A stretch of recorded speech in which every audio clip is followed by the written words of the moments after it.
my telescope set up.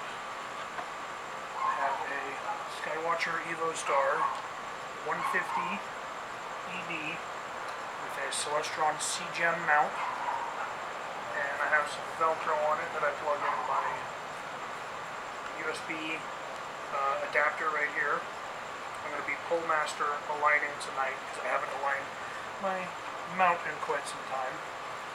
And then down here, I don't know if you can see it, but I have my telescope pier that I built. And then all I did was I sunk in some of these bolts along here, hold it into place, and then used a rotor to attach my mount. And then I have my guide camera, which is right here. And then my regular camera, this camera for the 0.85 reducer, I needed about 55 millimeters of back focus, so hopefully I hit that, but I'll let you guys know. So an update for tonight.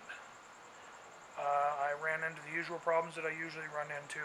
I started with my laptop, and I was using APT, astrophotography tool, and it was working okay, but PhD as usual, my guiding was all over the place, spikes up and down. I haven't been able to figure that out, so I'm going to have to download the logs and put them on the APT Facebook page, see if they can't get them figured out, see what I'm doing wrong. In the meantime, and I'll show you guys this, in the meantime, I did have a Stellar Mate, so a Stellar Mate 4, which I'll show you guys right here. So this right here, let me...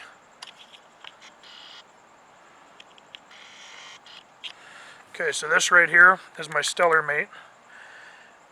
It's the Raspberry Pi 4 is what I downloaded it with, so we'll see how that works tonight. I know the Stellar Mate, other than it being really laggy on my Raspberry Pi 3B Plus, it worked really well. I really enjoyed it. So I have the Raspberry Pi 4. I wasn't going to try this until later, but I'm going to give it a shot tonight. So I got it hooked up to the side of the scope right there, and then I'm going to see what I can do with that.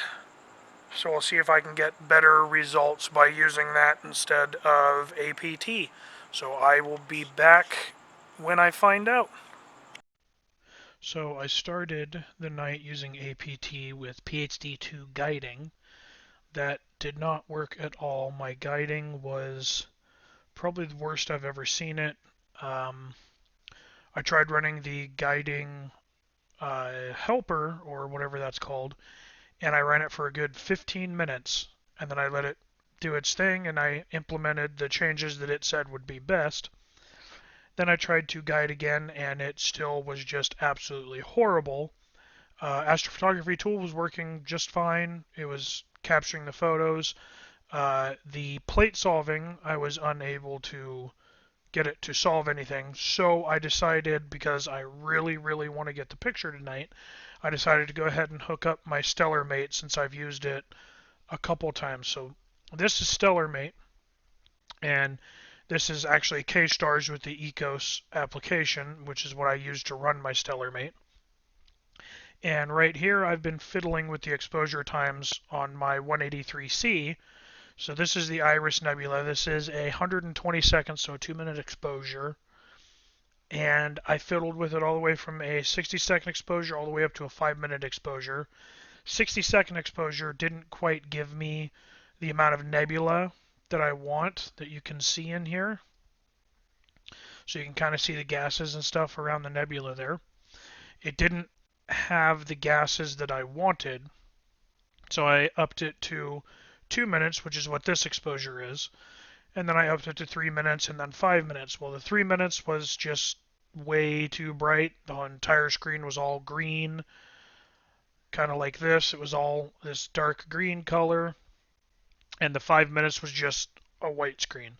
So it looks like a 2-minute exposure is my sweet spot. So what I'm going to do is I am going to take a 120-minute exposure, and I'm going to take, so that's 2 minutes, so I think I'm going to take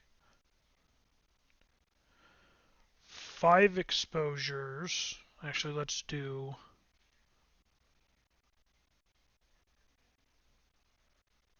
let's do 15 exposures. That'll give me 30 minutes of data on Iris Nebula. And no delay. I have the dither on under options, or not options. I don't remember where to find it, but I have dither on. So I'm going to take 2-minute exposures. I'm going to take 15 of them for a total of 30 minutes exposure time. And then I will come back and see you guys when that's done, and we'll go from there. Okay, so it's a little after midnight. I got 15 exposures of Iris Nebula right here. I haven't stacked anything. The shots have been doing so well, I think I'm going to do a bunch more tonight. So right now, I'm in the process of taking my darks, since this is about where it's going to level out with my telescope and everything. So I'm going to do my darks, and I'm going to do my bias frames, and then tomorrow morning I will get the flats done, and I will process the image.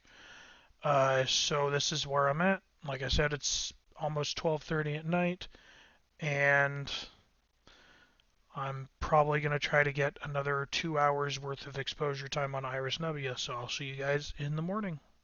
Okay, so last night was a complete bust. I did get images, but my guiding wasn't that great, so I ended up throwing away I got 90 total images, and I threw away probably about 40 of them. The rest of the images came out just absolute horrible. I will post a picture of what I got, because I do want to document my failures as well. But my problem was when I stacked it in Deep Sky Stacker, it came out as monochrome only. I couldn't figure that out, so I went to PixInsight, stacked it in PixInsight, it came out as monochrome as well. After a couple hours worth of research, I found out that you're supposed to debayer the one-shot color camera images. So I did that, and I did get a color image, which I'll post as well, but it is bright green and bright purple. You'll see when I post the image.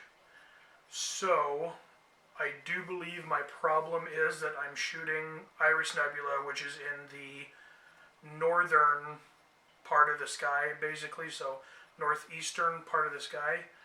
And about 2 years ago, across the street from me, they built a complex that decides that they need to light up their entire complex like it's daytime with the brightest LEDs I have ever seen.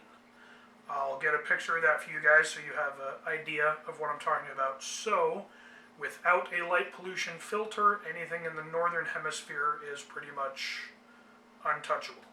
So I decided to photograph the Whirlpool Galaxy tonight, which I've already gotten about 5 pictures, but it passed into the meridian, so I need to do a meridian flip. I'm letting it pass through the meridian right now. You can actually see half of my screen right here. So I'm letting it pass through the meridian, and then I will continue to take pictures of that. So that will be the picture you guys see at the end of this video. And I'll make sure to get the picture of the building across the street so you guys have an idea of what kind of light pollution I'm having to deal with. So thank you very much for watching, and I will see you guys next time.